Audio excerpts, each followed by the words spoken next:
किसी ने क्या खूब कहा है कि जीत और हार आपकी सोच पर निर्भर करती है। मान लो तो हार होगी और ठान लो तो जीत होगी। हाय गाइस, मेरा नाम टी अंसारी है। तो आइए कुछ अच्छा सुनते हैं। एक बार की बात है कि एक विदेशी यात्री राजा के महल में आते हैं, जिसको हम अतिथि बोल सकते हैं।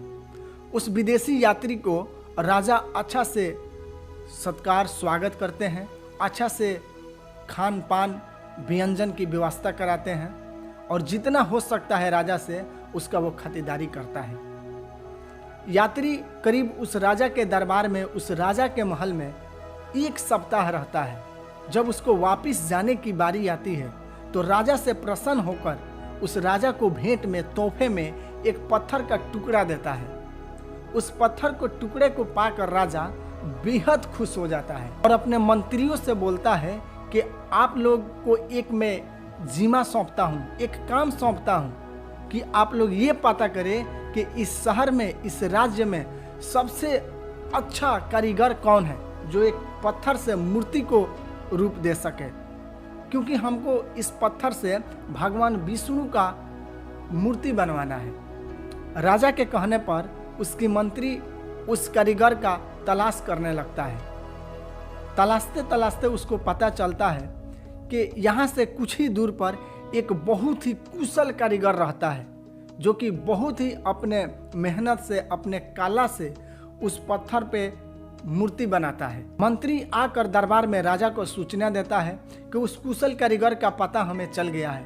राजा बोलता है कि उसे फौरन हमारे पास पेश किया जाए। उस कुशल कारीगर को दरबार में बुलाया जाता है और राजा बोलता है कि यही वो पत्थर है, इसी से तुमको वो भगवान विष्णु का मूर्ति के निर्माण करना है। अगर तुम भगवान विष्णु का मूर्ति का आकार बना देते हो, रूप दे देते हो, तो हम तुम्हें बहुत सारा इनाम देंगे, हीरे मोती जवाहरात देंगे, जो तुम जिंदगी भर आराम से बैठकर खा पाओगे। इतना बात सुनकर वो कुशल कारीगर खुश हो जाता है। कुशल कारीगर उस पत्थर पे काम करना चालू कर देता है और उस पत्थर को तोड़ने के लिए उस पे प्रहार करना चालू कर देता है।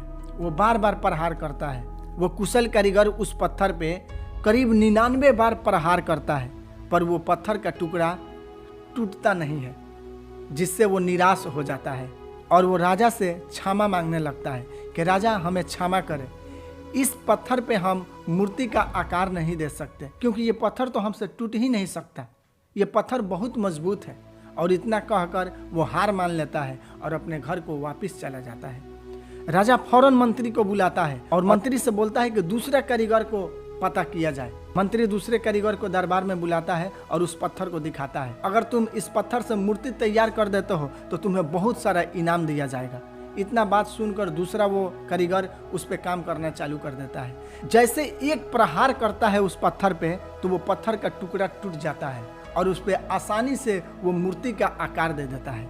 उस कारीगर पे खुश होकर राजा बहुत सारा इनाम देता है। दोस्तों, ये छोटी सी कहानी है, लेकिन इस कहानी से हमारी जिंदगी में बहुत बड़ी शिक्षा मिलती है कि यदि एक बार और वो पहला कुशल कारीगर प्रहार किया होता तो वो पत्थर शायद टूट जाता। अर्थात हमारे जिंदगी में भी ऐसा होता है। हम कई बार अपने काम को लेकर सीरियस रहते हैं, हमें सफलता नहीं मिलता है।